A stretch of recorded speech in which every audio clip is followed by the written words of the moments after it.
Time to pull up a chair. We've got another great story for you today in the rLounge.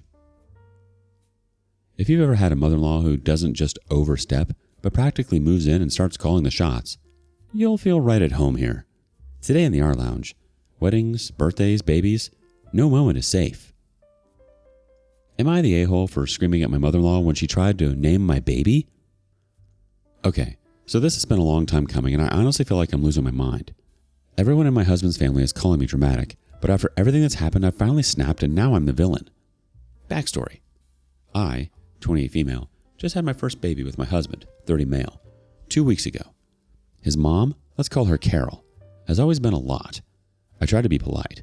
I try to keep the peace, but the woman's been pushing my buttons for years. Let me just run y'all through the timeline real quick. Bridal shower. So when we got engaged, I was excited. My maid of honor threw me this sweet bridal shower. Low-key, just friends and family, mimosas, brunchy vibes.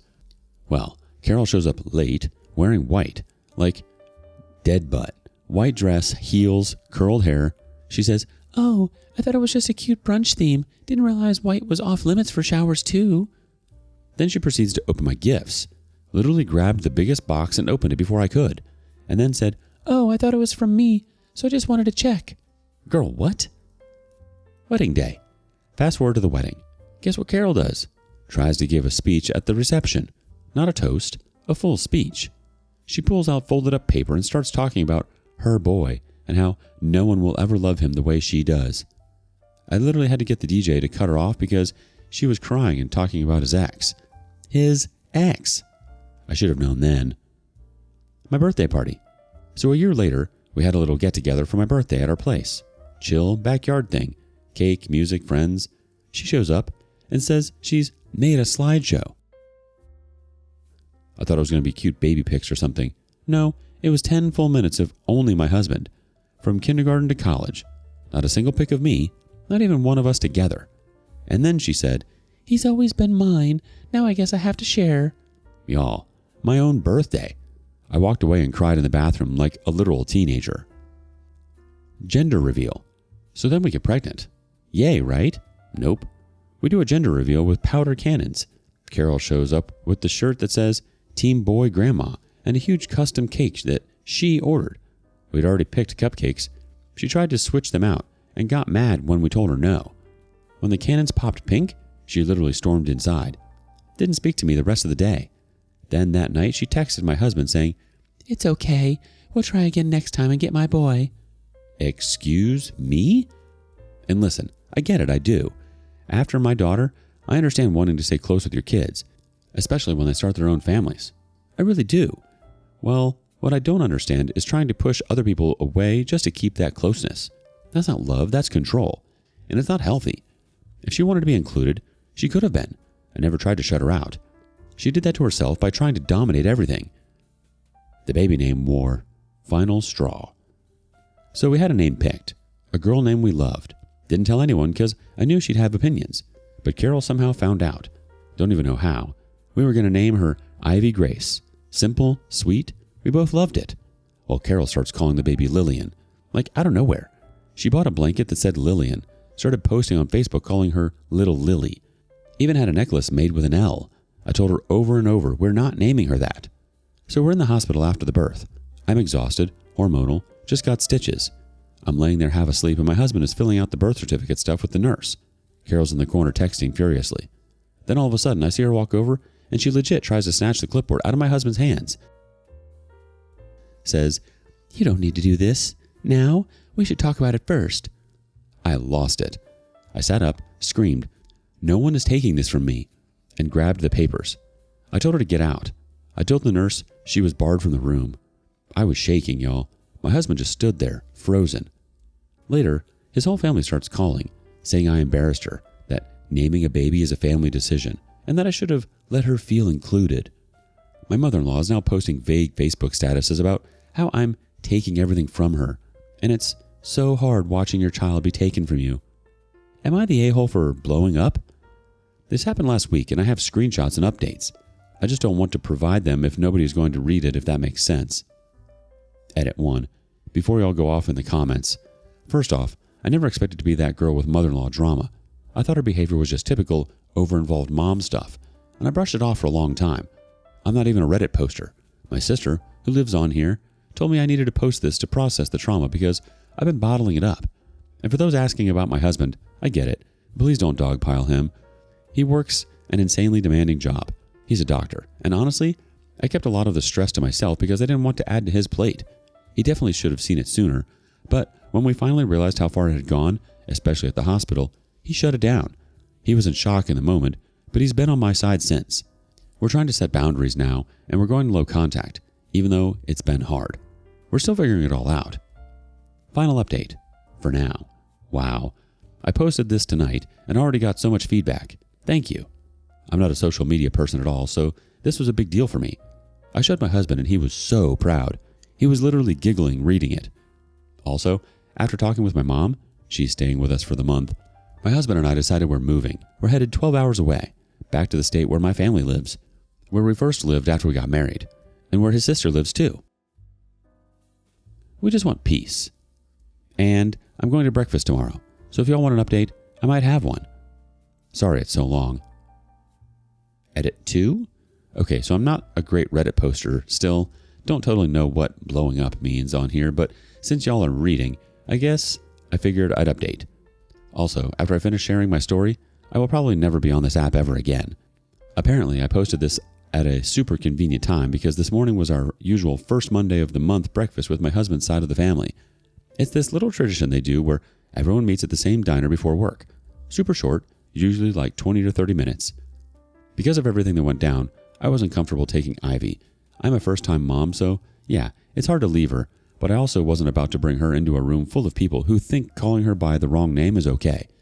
My mom stayed with her and sent me updates, and Ivy was totally fine. She's doing amazing, by the way. Now here's where it got real. My sister-in-law flew in. She lives across the country and is still super close to my husband. She's also his best friend since high school, and yep, Carol's other daughter. She's had years of drama with their mom and has always been honest about it. She gave me a hug the second I walked in and said, loud enough for the whole table, "So are we just pretending my mom didn't try to rename someone else's baby, or?" Carol instantly did that tight-lipped fake smile like, "Oh, we're doing this today?" and tried to play nice. She goes, "Well, I just wanted to make a suggestion and everyone blew it out of proportion." That's when my husband spoke up, calm, cold. "No, Mom, you tried to control something that wasn't yours. Again." She got defensive real quick. "You should never speak to your mother like that." And my husband goes, "Cheating on my dad and leaving us for 2 years, then coming back like nothing happened? That earned this kind of honesty. You don't get to demand respect just because you share my DNA." Y'all, the whole table went dead silent. I was frozen. But then my husband stood up, gently helped me out of my seat, picked up my bag without saying a word, nodded to his sister, and she stood up too. He threw $100 on the table for the check, petty and classy at the same time. And right before we walked out, he looked his mom dead in the eye and said, "We will not be speaking to you again. You just lost a granddaughter, a son, and an amazing daughter-in-law." Then we walked out. No one followed.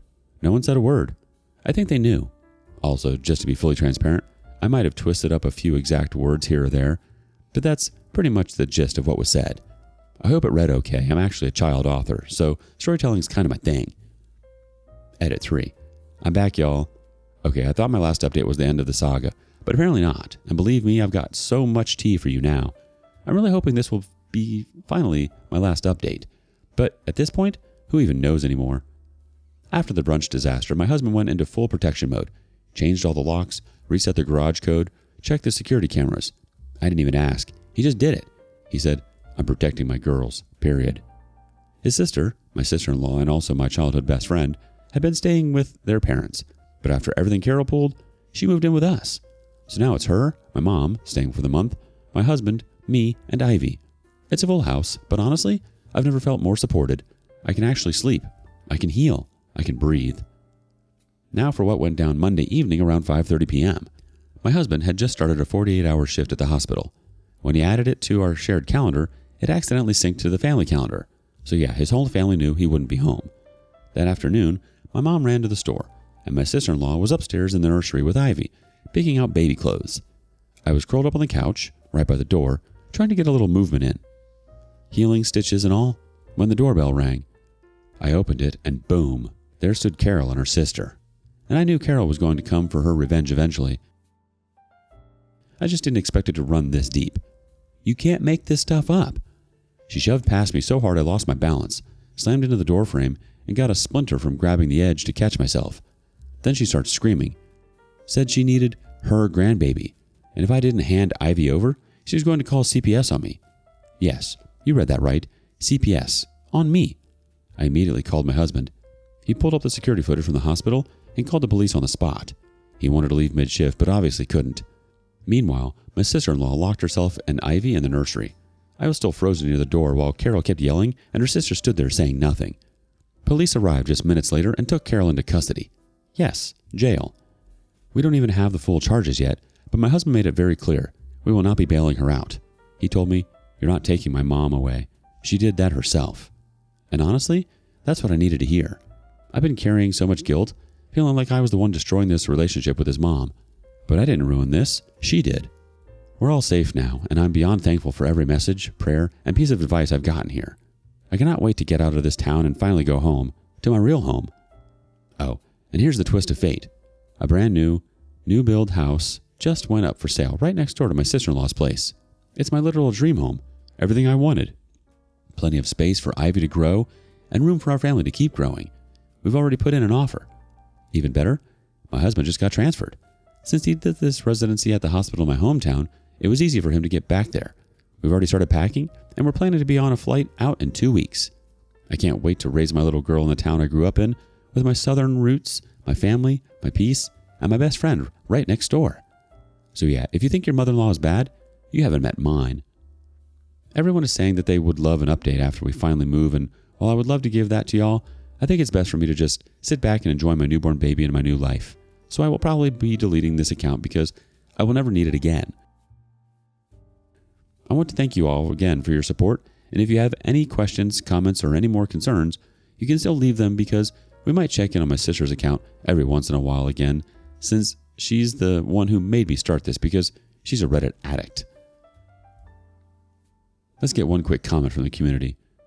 I'm going to tell you the same thing I told someone else. If they insist on seeing you as the villain, embrace it. The rest of the family enables her. Your husband is backing you up. Go full villain.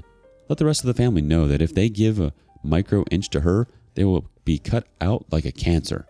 She has cast you into this role, and while you are definitely not the a-hole, I still say embrace the villain role she has forced upon you. Everyone is someone else's villain, and in this case, if that means you get to live a mother-in-law drama-free life because of it, you're only the villain to her. The rest of her family will figure it out when she turns to torturing them, since she won't have you as a scapegoat anymore. Naming your baby is not a family decision. It's the decision for you and your husband. Full stop. The fact that she tried to hijack that moment, in the hospital no less, just shows how little respect she has for you as a person, let alone as a mother. I'm really glad your husband finally saw the full extent of it and stood up with you. And honestly, good for you for putting the distance between yourself and this mess. You deserve to enjoy your new baby in heal and peace, without the added stress of someone constantly trying to compete with you for control over your own life. Also, her threatening to call CPS? Yeah, okay, you owe her nothing. Share your nightmare mother-in-law stories in the comments below. And thank you for joining us today in the rLounge. Be sure to like and subscribe and hit that notification bell so you don't miss out on our next video. Until next time. And please put your chair back where you found it.